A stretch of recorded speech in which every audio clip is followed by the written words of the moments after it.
বাঙালি বিয়ে বাড়িতে যেসব ঘটনা ঘটবেই। নাম্বার 1, বরযাত্রা শুরু হবে। এ সময় দেখা যাবে গুরুত্বপূর্ণ কেউ একজন অনুপস্থিত। খুঁজতে গেলে জানা যাবে তিনি শেভ করতে সেলুনে নয়তো জুতা পালিশ করতে বাজারে গেছেন। নাম্বার 2, যথাযথভাবে আমন্ত্রণ করা হয়নি এই অভিযোগে কিছু আত্মীয় স্বজন অনুষ্ঠান বর্জন করবে। নাম্বার 3, বর বা কনের চাচা এবং মামা পক্ষের মধ্যে একটা রেষারেষি থাকবেই। বিয়েতে কোন পক্ষের কর্তৃত্ব বেশি হবে সেটা নিয়ে অঘোষিত প্রতিযোগিতা চলবে। নাম্বার 4, গুরুত্বপূর্ণ সময়ে বর বা কনের দোলাভাই টাইপের কেউ অভিমান করবে। তার মান ভাঙাতে অন্য মুরব্বীরা অক্লান্ত পরিশ্রম করে যাবে। নাম্বার 5, কনের বাড়িতে গেট দিয়ে ঢোকার সময় টাকা দেয়া নিয়ে ব্যাপক দেন দরবার হবেই। কখনো কখনো এটা মারামারি পর্যায়ে চলে যাবে। মেয়েরা 1 গ্লাস চিনি ছাড়া শরবত দিয়ে 5,000 টাকা দাবি করে বসবে।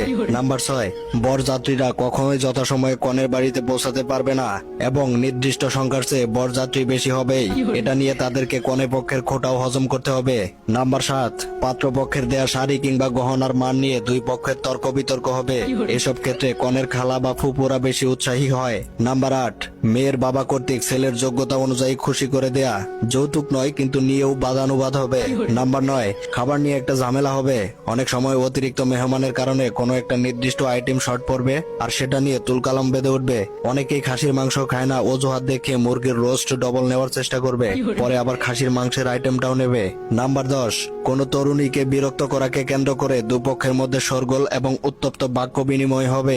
নাম্বার 11, বর বা কনে যতই সুন্দর হোক না কেন দাওয়াতে আসা কিছু মানুষ খুদ বের করবেই। নাম্বার 12, নতুন বউয়ের দোষ খুঁজে পাবে বউ দেখতে আসা পাশের বাড়ির মহিলারা।